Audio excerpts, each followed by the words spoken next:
Muchas gracias, señor presidente, señorías.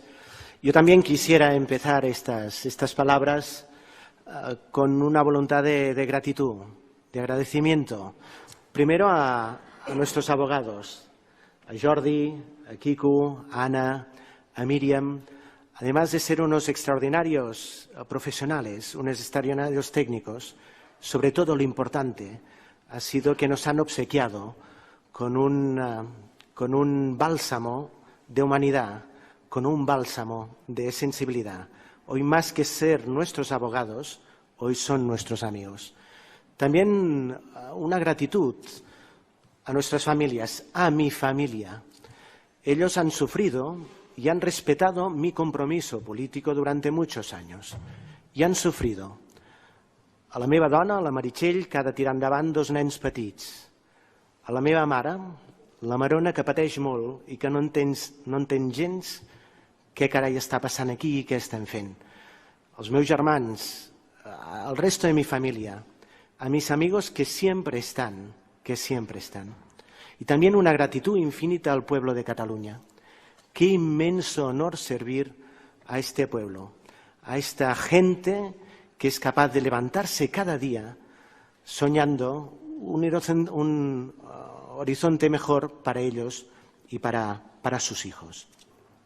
Dicho esto, a mí me gustaría comparecer aquí con mucha convicción y con una tranquilidad extraordinaria. He dado la cara, he respondido a las preguntas de la Fiscalía y de la Abogacía del Estado y, sobre todo, una tranquilidad absoluta de conciencia. Hay unas preguntas que se tienen que formular en este juicio. ¿Es un juicio sobre ideas o es un juicio sobre hechos? ¿Cómo afronta la política un problema de naturaleza política?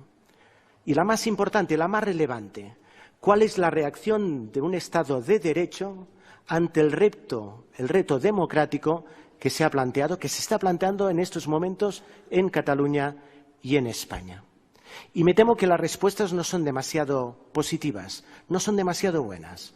En relación a la política hay un escenario de negación de la política, de negación del diálogo. Y sobre la reacción del Estado de Derecho, me temo que existe una cierta tendencia a excepcionar el sistema de derechos y libertades. A mí me acusan y me piden 16 años por 4 cosas. 4. La primera, haber firmado una hoja de ruta, que es la base de un programa electoral. El segundo, haberme reunido en diversas ocasiones para preparar el proceso de independencia de Cataluña, sin explicar cuándo, cómo, con qué propósito concreto había en cada una de estas reuniones. Tercero, avalar la decisión de mi equipo de no autorizar el atraque de un barco en el puerto de Palamós. Y básicamente lo que he hecho es avalar esta decisión de naturaleza técnica, protegerla a través de las redes sociales, defender la viabilidad económica del puerto de Palamós, denunciar el riesgo para las exportaciones en el puerto de Barcelona.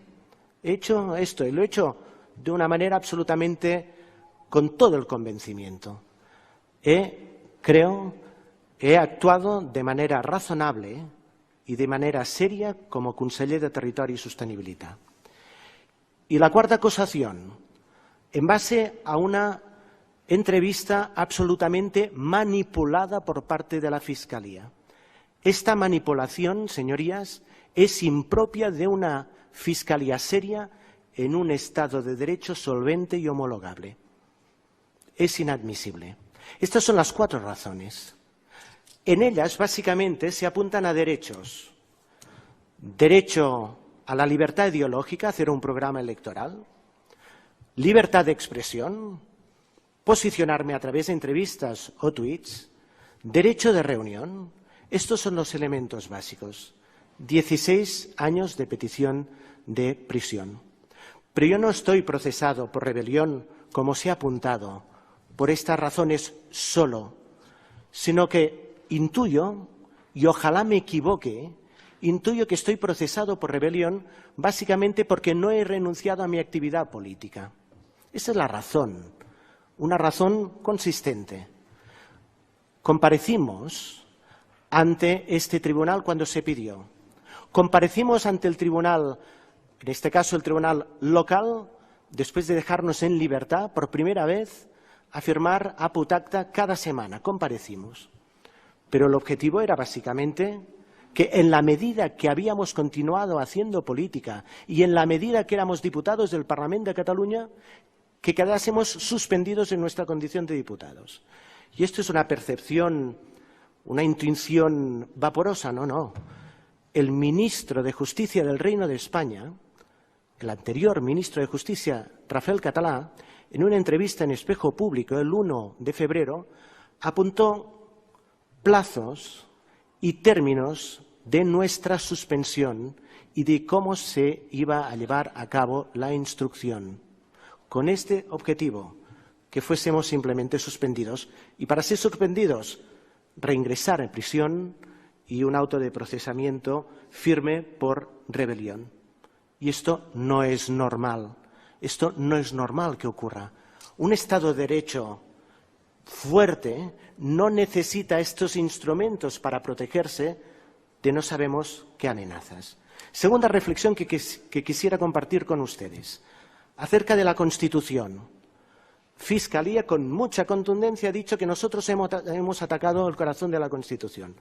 Permítanme hacer una aproximación en relación a la Constitución y Cataluña, desde una posición muy subjetiva. Cataluña como nación existe antes de la Constitución. La realidad institucional catalana existe antes de la Constitución. En 1359 se creó la Generalitat de Cataluña en las Cortes de Cervera. Pero hay un dato que es muy poco conocido. En el año 1978, el territorio del Estado español de la Constitución obtuvo el mayor apoyo fue Cataluña. El 91% de catalanes entonces votó a favor de la Constitución. Más que Madrid, más que Andalucía, más que las Castillas, más que Galicia, más que Extremadura. El territorio donde aquella Constitución, que para muchos catalanes era un punto de partida, era un pacto de Estado, era un acuerdo, con una idea básica, fundamental. Avancemos hacia la democracia, recuperemos derechos y libertades, pero había una contraprestación evidente. Se reconoce la realidad nacional de Cataluña, se reconoce esta realidad nacional y el derecho a Cataluña a recuperar aquel autogobierno que había sido liquidado durante la Guerra Civil. La pregunta es ¿qué ha pasado para que en las últimas elecciones, las elecciones europeas, el 49,7% de catalanes votan a favor de opciones claramente independentistas? Esta es la pregunta, esta es la reflexión. Aquí hay un problema político y se puede resolver políticamente. ¿Cuál es el elemento que provoca esta situación? La sentencia del Tribunal Constitucional del año 2010. De un Tribunal Constitucional desprestigiado, incompleto, faltaban magistrados, que en aquella sentencia dice dos cosas. Si ustedes catalanes se sienten nación, esta no es su Constitución. Muchos catalanes creían que sí. Si ustedes se sienten nación, son nación, este no es su Estado. Muchos catalanes creían que sí. Si el Estado español renuncia a ser el Estado de los catalanes, muchos catalanes creen que Cataluña tiene derecho a construir uno propio para garantizar el progreso, la justicia y el bienestar. ¿Y cómo se hace esto? Democráticamente, pacíficamente. Permítame compartir una experiencia que viví en mi pueblo, en Tarrasa. Debate sobre el mecanismo a través del cual podíamos salir de esta situación, que es a través de un referéndum. Debate. Persona catalano hablante. No podem fer un referèndum, no podem votar, som propietat d'Espanya. Y se levanta otro señor, un catalán de origen extremeño, un señor mayor, de aquellos que habían luchado durante la época de la transición, y dijo: nosotros no tuvimos miedo de la dictadura. ¿Vamos ahora a tener miedo de la democracia? Yo no sé qué votaré. No sé si votaré sí o votaré no. pero yo quiero decidir, yo quiero votar. Esta es la ola que inspira el 1 de octubre. Y este es el mandato que recibimos, el gobierno de Cataluña, el gobierno del president legítim de Cataluña, Carles Puigdemont. Esta es la idea. Los fuertes pactan, los débiles imponen. El Reino Unido o Canadá saben que tienen algo interesante a ofrecer a los escoceses y a los canadienses. Y por eso votar no es ningún problema, no es ninguna amenaza.